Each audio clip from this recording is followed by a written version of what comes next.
Here we go. All right, hello there, my beautiful souls. For today, I hope you guys are honoring yourself, you're living your truth, you're living your dreams, you're living your purpose. And today we're going to be talking about the most empowering, the most impactful mode of embodiment. If you have any idea what it is, comment down below. I'm curious to hear your thoughts. And it is the power of love. The power of love. And this is encompassing everything, guys. It becomes who you are. I said embodiment for a reason, because there is, oh, my foot's cramping up. There is a misconception that love is a feeling. It is not a feeling. It encompasses the full spectrum of your emotions and your relationships to them. But it's also actions. It's also what choices you make, what decisions you make, and how you decide to approach life. Are you closed, shielded, in a fearful state, or are you open? Are you expansive? Are you bringing down the walls, bringing down the barriers of yourself? Are you open to give and you're open to receive? So there's a lot of different components of it, but what it comes down to is its embodiment. It's who you are. Now, when you're in this state of radical divine love, that is our birthright. That was what we were born with, and that is our natural state. We've only lost it through the ages, through getting older, through faulty programming within our mind, our thoughts. I'm not good enough, I'm not worthy, I don't deserve this, I'm not good enough. Or even your emotions. You learned, hey, it's not safe to express my emotions. It's not safe to feel my emotions. I was invalidated, I was dismissed. And or it could even be your physical body, like, oh, I'm ugly, I'm not good enough, and it's tight. There's all these layers, and once you start getting out of that state, you miss the opportunity to radiate that. And a prime example is if you look at young children, right? They don't have a care in the world. They're so beautiful, connecting, open, and they're radiating their truth. They're radiating their light. They're radiating their authenticity.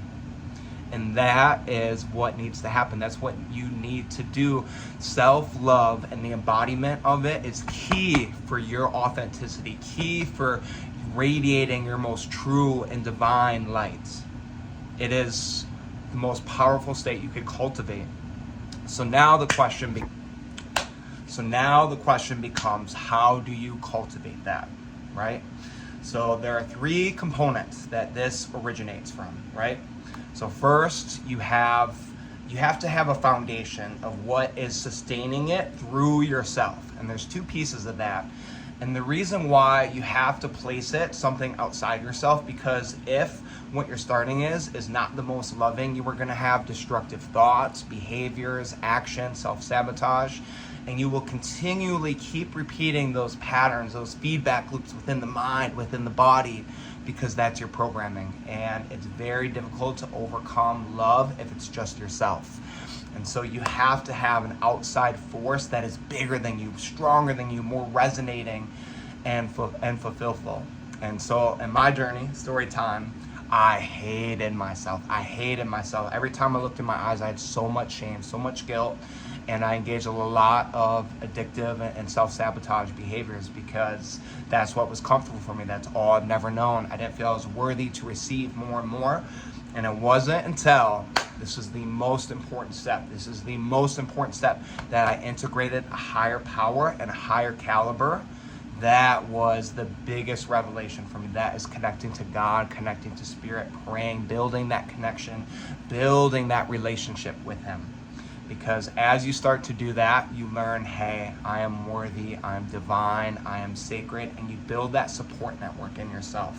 And when you're deep in your trauma, when you're deep in your wounding, that is reflected externally, and it's difficult to form powerful, strong, resonating connections, because you're dealing with a lot of stuff comes up, and people can kind of feel that friction and that hesitancy. So your support systems are usually very limited, especially as you start opening your trauma, as you start releasing and purging it. So it can be difficult having a support system that honors you, doesn't make it worse through invalidating, dismissing, and that's where professional help is really powerful, guys, because it can be difficult to just start releasing it. So through the love of God, you start learning, I am worthy, I am good enough, I am beautiful, and it gives you that support network, right? Because that way you could just share, you could purge, and that gives you the motivation, the drive to start acting. There's something so much bigger than me. I have a gift, I have a light, I have a purpose. That is number one. And as you start building that relationship, and I have a blog post, guys, to give you, I have a blog post down below, guys, that will give you more detailed steps on how to do this and the different components of faith, of God, of divinity. And as you start building these bits and pieces, the foundation is set and is strong and is powerful. And at that point, once you've built it, it'll start taking care of itself. There's so much momentum that has been built, and then it comes down to your actions each day to keep it up. So you have spirit, you have God, you have divinity. That's number one.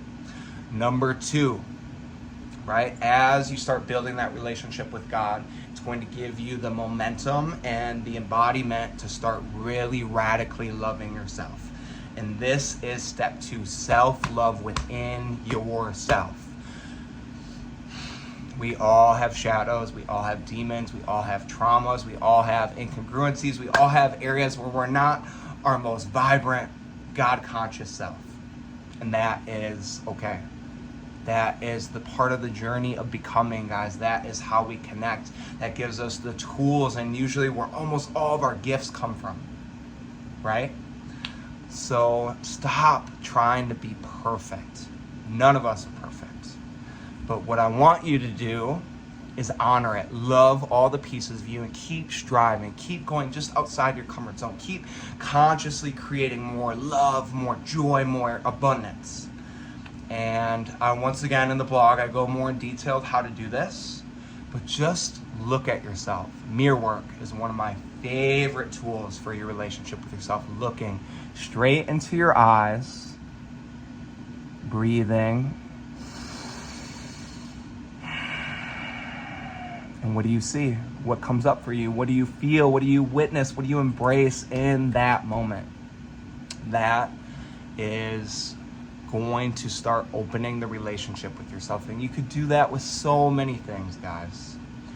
So keep feeling love within yourself, right? And so now we have outside of ourselves, we have God, we have spirit, we have divinity. Now we're building ourselves with so much self-love, so much acceptance, and so much beauty and grace.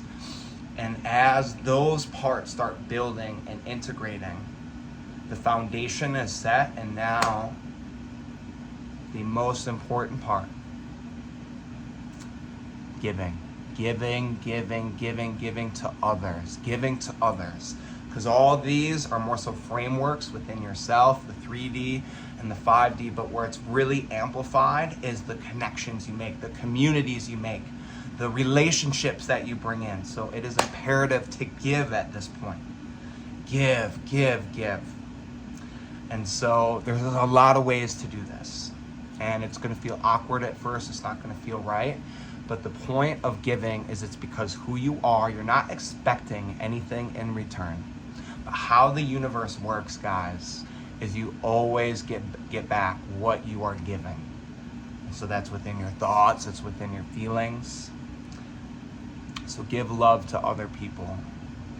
The higher capacity you have for love, for God, yourself, and others determines the depth of your connections, the depth of your authenticity.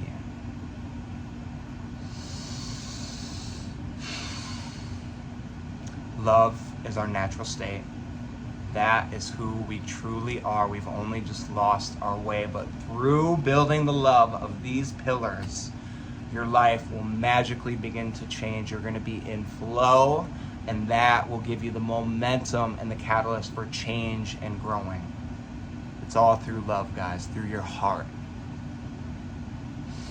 I do offer individual coaching as well, so I could help you reframe your relationship with various components of yourself, give you applicable tools, research, and healing to let go, to purge, to no longer have those things that aren't serving you. And guess what? We're going to give you the rituals, we're going to give you the tools, we're going to give you the protocols that you need to do consistently And then you are starting to become, and I'll hold you accountable every step of the way.